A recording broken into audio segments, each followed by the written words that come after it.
Hey everybody, hello and welcome to my Thursday live today. How is everybody doing this week? Isn't it cold here in the UK? It's freezing. It's supposed to be spring and it's freezing. So today we are talking all about procrastination. I did my mastermind day yesterday with my fabulous ladies, and one of the things that comes up, and it comes up over and over again actually, is procrastination. So we did a training session yesterday, and then I thought, do you know what, I'm going to put some of the things in that we did yesterday in today's live as well, because one of the things that I get all the time from sort of clients or from people that contact me is about procrastination. Such a long word, isn't it? Such a long word. So if you are somebody that ever kind of avoids things that you know you should be doing, and we all do it, we all do this thing, then we're going to go through that today. Because I know that, you know, that you want to go after a certain goal, and then just something just keeps popping up. So if you want to kind of know what that thing is that keeps popping up and stopping you moving forward and actually doing the things that you really want to do, then stick with me today, because we're going to go through just, first of all, maybe finding out from you what type of procrastinator you actually are.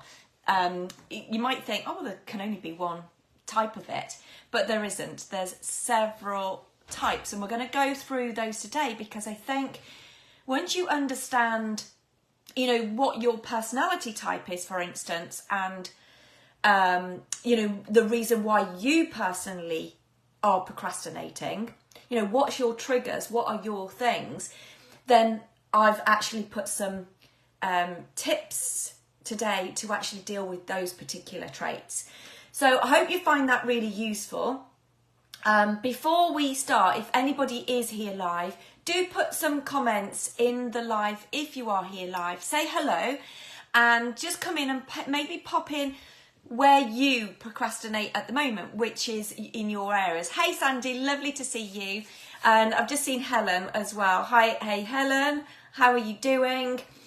So we're going to go through, first of all, kind of what type of procrastinator you are, because you might be an active or a passive procrastinator. You might be an avoider, a worrier, the perfectionist. That one came up a lot yesterday.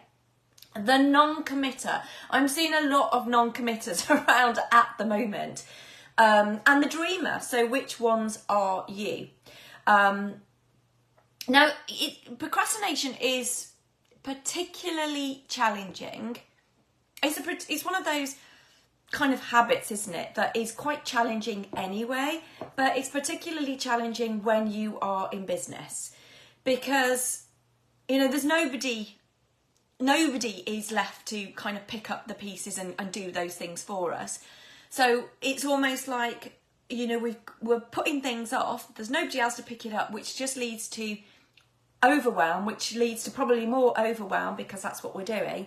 And it then leads you to start questioning everything as well. You know, why did you even start this? Why are you doing what you're doing? So it kind of, you know, goes into that snowball effect there. So Sandy, you'll think you're a mix of some of them. Okay. And that's actually interesting, because that's what came up yesterday, actually, that when we kind of went through this exercise, I think there's times where you almost, you know, there's sometimes where you do some, and then other times you do others. So it's worthwhile just kind of recognizing some of these traits, and then also it might be kind of worthwhile in looking at, well, when are they then coming up? Because awareness in all of anything I do with mindset and changing kind of our fundamental underlying patterns and our programs, which is procrastination is one of them, awareness is one of the key things. So have a think about, when we go through this, you know, are there particular situations, or when you're doing some particular things, that procrastination comes up more than others? Because then we can start building up a picture. So now we all procrastinate, by the way. We all are guilty of procrastinating There's always something more interesting than the kind of the work at hand, isn't it? So one thing that I really work with, and what I was doing with the masterminders yesterday, is actually, finding what the underlying habits are and then stacking new habits on top of it. So I'm a firm believer at changing your programs at the core. Okay, so just one little bit of info actually, first of all, that because when I was doing the research yesterday and pulling all my sort of bits and bobs together for the training session yesterday, I came across some research which actually says that the average person, so this is the average person, can be more or less than this, found that the average person loses about 55 days per year procrastinating. So 218 minutes a day, which is like ridiculous. Such a huge amount of time wasted, of doing these things. It's just a ridiculous figure, isn't it? It's just a ridiculous figure. And the point is, not only do we know with this that we are wasting a ridiculous amount of time, the actual feelings that procrastination creates in us makes us feel pretty rotten as well. So, the actual feeling of knowing that there's something that you are desperate to do that's in line with your desires, in line with your dreams, it's what's going to take your business forward. It's what's going to get you more clients, more business, more sales, all of those things. And yet we don't do it. And it leads us with that really deep feeling of frustration and anger and with ourselves, why are we not doing this thing? We really do want to do all of those things, make our business a success. So why are we doing these things? So not only is it time wasted, it makes us feel pretty rotten too. Let me know in the chat, how does procrastination or putting off things that are going to actually make you successful in your business, how does it make you feel? Let me know in the chat there as well, because we're going to get back in touch with our vision, our dreams and our desires today as well. So let's start looking at how we can bust this dreaded bad habit. But let me know in the comments first, how does procrastination make you feel? Knowing there's something you should be doing or want to do desperately, because that's the key as well. It's something that we go, I know I want this. I want my business to be successful. So why am I not doing that? So let me know what that is for you as we go through. Yeah, so Janelle, you feel awful and yucky. Yeah, it does make you feel awful and yucky, doesn't it? If you are catching up on replay, then please do hashtag replay, and please do put your comments in as we go through as well. That would be fantastic. So Sandy, you've put stressed and let down. Yeah. Janelle, and guilty. So Sandy, when you say you feel let down, who do you feel let down by?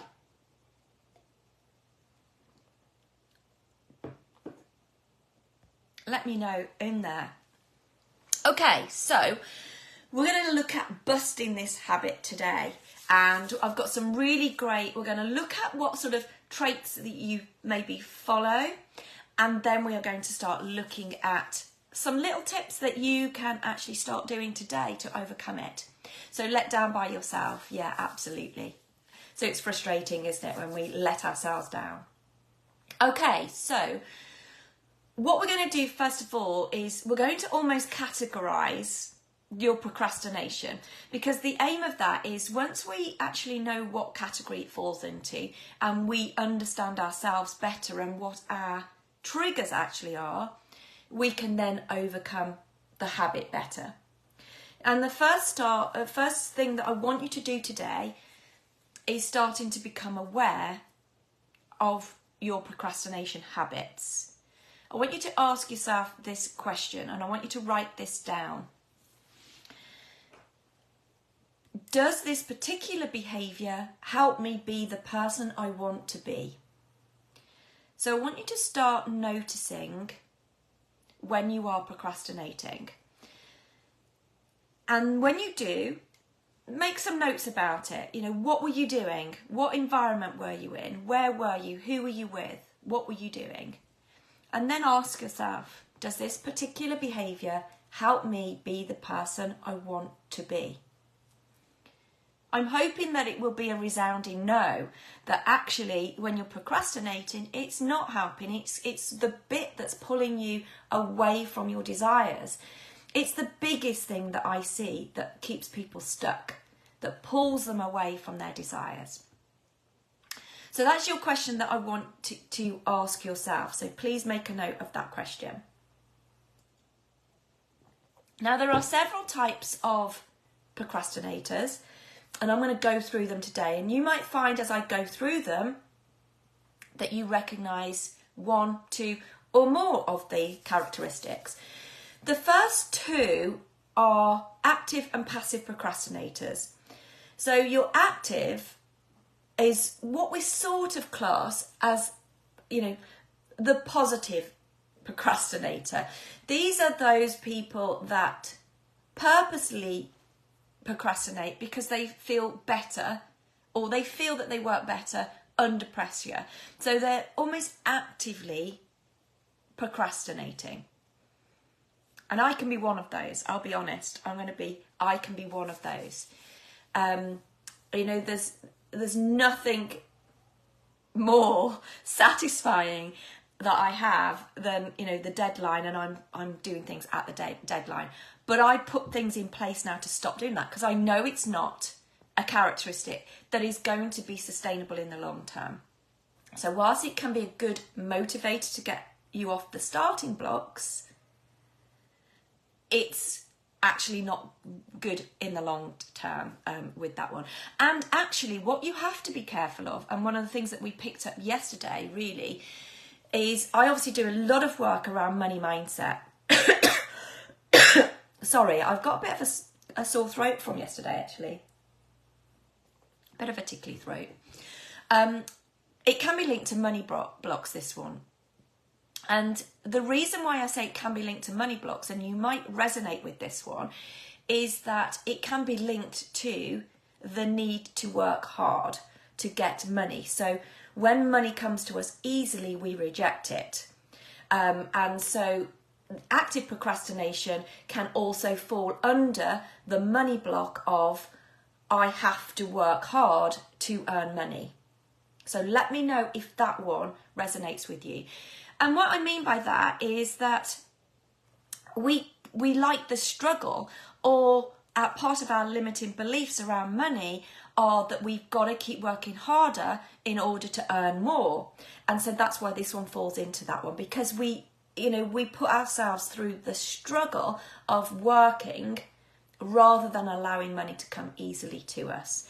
And we put some great things in place yesterday at the Mastermind Day for allowing money to come easily to us, which we all want to do. Okay, so that's active procrastinator. Then we've got the passive procrastinator. So these are those that delay their tasks because they struggle to make the decisions. They are the non-committers that I was talking about earlier, that they are, they're going between, they can't decide on what they want to do. So they spend so much time with their heads full trying to make a decision. This is basically that you are, you don't have the confidence maybe it's a new thing you're doing, and therefore you can't, you feel like you can't do the work because you haven't got the confidence in it yet. So Sandy, that's part of it for you. You feel like you don't deserve to earn more than the bare minimum. You're like, stay till the end today because I've got something that's going to be coming soon. So that will help you with that. That's coming soon, Sandy. Okay, so that's the active and the passive procrastinator. So remember, the active one can be linked to money blocks too. And you've got your passive procrastinators as well. Hello, Simone. Lovely. How are you? Great to see you. Better late than never. It's always better late than never to do it. Okay, so then we've got the worrier. We've got the avoider, the self-sabotager. So these are the people that put things off because they worry about the challenge, or about leaving their comfort zone. Now, sometimes your procrastination can evolve from this fear of getting out of your comfort zone. It's a form of denial, actually, but the point is here, no matter how long you put something off, it's not just going to disappear on its own. It's not going to just magically disappear just because you're burying your head in your sand on it. So actually reaching out of your comfort zone can be really rewarding. Yes, it might be nerve-wracking, and often, you know, it does fill you with that huge fear, but often you'll find that the task itself was so much easier and less complicated than you thought it would be. And you know that I'm a firm believer actually in stretching you out of your comfort zone, and you know, stretching your desires, stepping out of your comfort zone. You know, it's really quite satisfying to do that. So that is the other ones that, you know, that's the one, the worrier, the avoider, the self-sabotager. You know, often they would rather put off any task that they do rather than be judged by others or make mistakes. You've got the overdoer that just take on too much and then struggle to find the time to complete everything. You've got the perfectionist. Now, who's a perfectionist? Put a hand up if anybody is a perfectionist, as I know I can be. And these are the people that literally pay way too much attention to the minor details. And that's, you know, it means that their task, instead of taking a couple of minutes, can take hours, because they go over and over and over again at trying to get it perfect, rather than just starting and getting it out there. Janelle, yeah, you're putting your hand up on that one. I'll join you. Yeah, join you. Hands up on that. We've then got the dreamer. These are the people that are not very good at focusing on the details. So they enjoy making the ideal plan. They can be quite creative, coming up with the ideas, but they don't actually ever finish the task.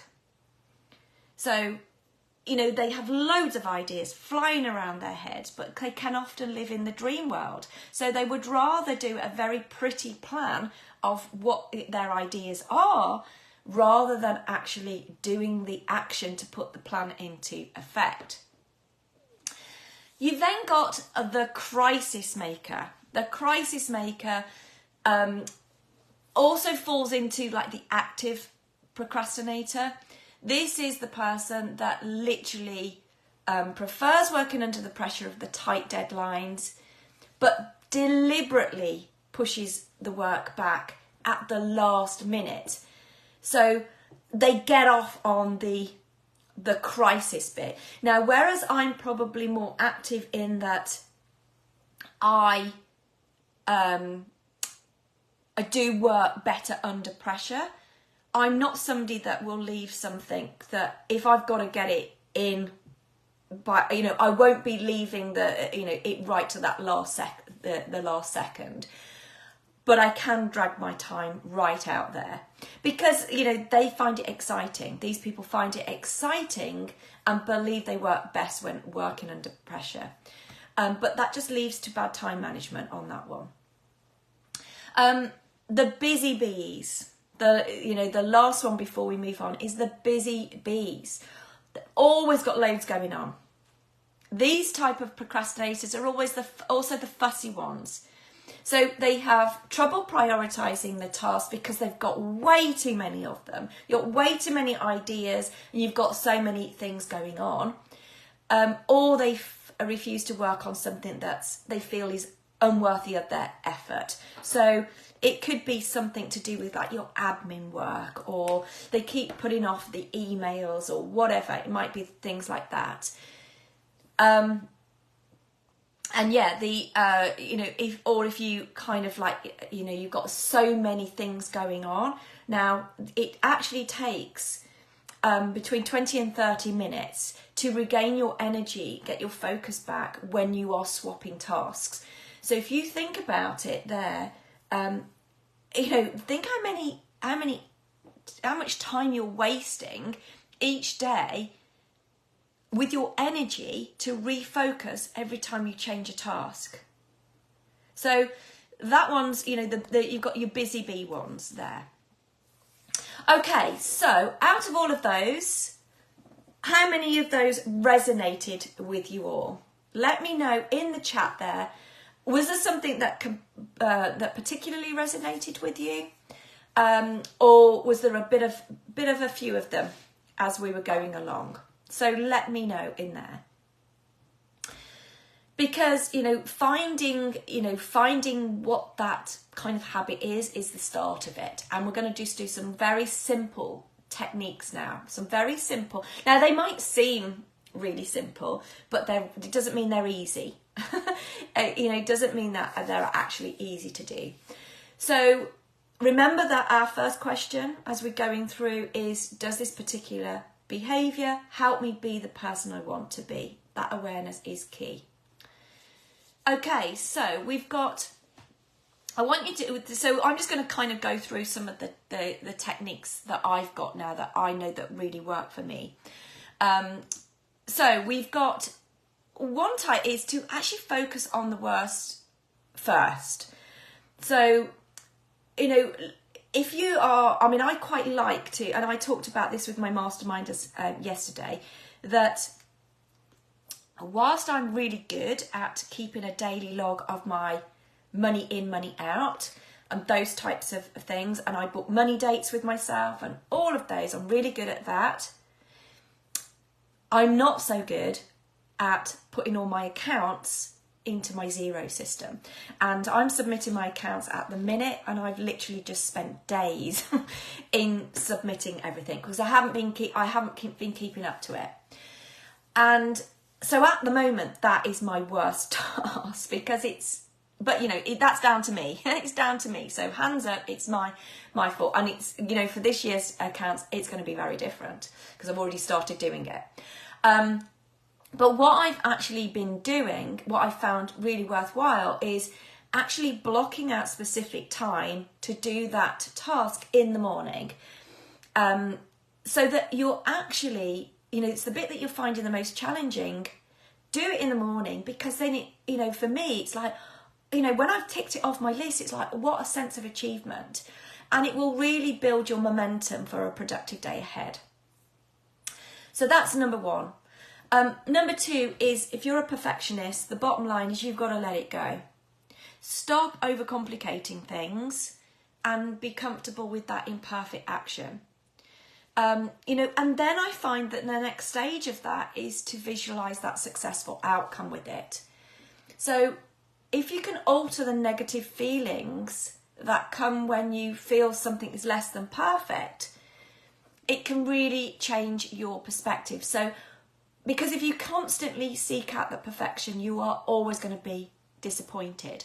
So we've got to let that go. We've got to simplify things and, you know, start actually just getting things out there rather than tweaking it, finalising it and keep redoing it. Just get it out there, because I told a story yesterday about me, that I was always somebody that would, you know, if I did something wrong on a video, I'd re-record it rather than having it go out there. And I did a live once, it was a couple of years ago, and just before my live, I was running a bit late and I had to go somewhere after. So I grabbed a slice of toast and I put blackcurrant jam on it. And I literally did the live with a blackcurrant seed stuck on my front tooth for the whole live.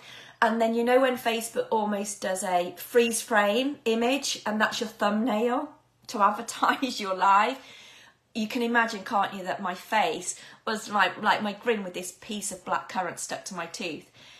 And actually, whereas normally I'd have been horrified and, you know, deleted that video of it, I just thought, do you know what? Nobody actually noticed, or if they did notice, they just saw it as I got a piece of a black something on my tooth. They then didn't think, oh, I'm going to come away from the live because of it. And that was a big lesson for me. And I've literally now get things out and then tweak them as I go along. Because you can always do that. Remember, you can always do that. So perfectionism, we can save for another day anyway, but that's another big habit that can keep you stuck. So really work on that if that's one of your areas. Okay, number 3 is the dreamer. Break it down into little steps if this is your thing. Again, it's another task that I do with my ladies. I do something called the post-it notes exercise, and I'm also a stickler for time block. And it's a big section of the mastermind training platform that I do for my ladies there, about the post-it note exercise and the time block exercise. It's a great one for productivity. So break down into little steps. Okay, if you are the crisis maker, leaving things right to the last minute, I'm here to bust the illusion that you will perform better if you leave things to the last minute. It is an illusion, absolutely. Yes, like me, you can say it can be a motivator to get you started, having deadlines, and I really work well when I'm given a deadline. But in the long run, you cannot sustain that. And, you know, it's not great.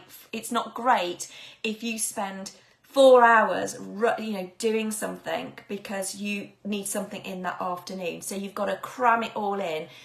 And then not only are you then rushing it, so you're not doing your best work, but you're also then not, our brains do not like overwhelm like that. They do not like it that we are, you know, doing 4 hours solid of something. We cannot cope with that.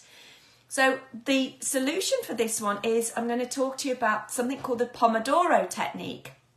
Again, it's something that I do in the mastermind ladies. This effectively, the baseline of that is that you work on one particular task, only one, and you focus for 25 minutes and then you take 5 minutes off. Now, I like to use a timer to do that, and so that you are literally dividing your time and your work into small manageable sessions. And then you are giving yourself a break in between those sessions as well, which really reactivates your creativity too. The next one is for the busy bees out there, is to, first of all, identify the purpose of your task and your expected outcome. You know, the important tasks are the ones that add value in the long run. I also love it that you should reduce the decisions you need to make and commit to. You know, you've got to commit to something. So if you actually have got lots of decisions to make, it means that you are not going to be committed to it. Now, a big issue that I'm finding right now is that people have got so much going on that they are not committing to to making a decision. And when you have got so many, and you're toying and you're throwing, should I do this, should I do that, and you're literally going backwards and forwards, it causes so much confusion for everyone and includes the universe as well. In that, I mean, I had somebody recently that didn't know whether they were joining my training program or not. I've got so many things going on, and we had a conversation about it, and I literally, said to them, one, they need to decide, what the purpose is of doing the training, what's the outcome they want to get, so that is all aligned. But also then, it's like, make a decision on it. It's either a yes or it's a no. It's not a maybe. That doesn't help anybody to be a maybe. It really doesn't. So make that decision. It's either a yes or a no, and you will feel so much better when you've made that decision. The next one, Janelle, it's a really great method, isn't it? The Pomodoro method. So really recommend that one. Another one that I really like is the 5-second rule by Mel Robbins, and I know I've talked about that a lot, is the 5-second rule. I love that one too. Following on from that one, as well, the 5-second rule, I also love the 2-minute rule. And that is literally, if something on your list takes less than 2 minutes, do it straight away. So we talked about this as an example yesterday, in that if actually part of your your daily plan is to maybe go through your emails and then work out what you're doing from your email. That's great if you've got the plan. But one thing I did say to them yesterday is, actually, if the things on your list are going to take you less than 2 minutes to do anyway, don't transfer them, focused on your vision. And the next thing as well, so once you've planned out your day in advance, a really powerful way to plan your day is to actually take a few minutes at the end of each day to quickly map out the following day. So what's the one big thing that you need to get done that day? It could be, your project or whatever it is. What's your one big thing?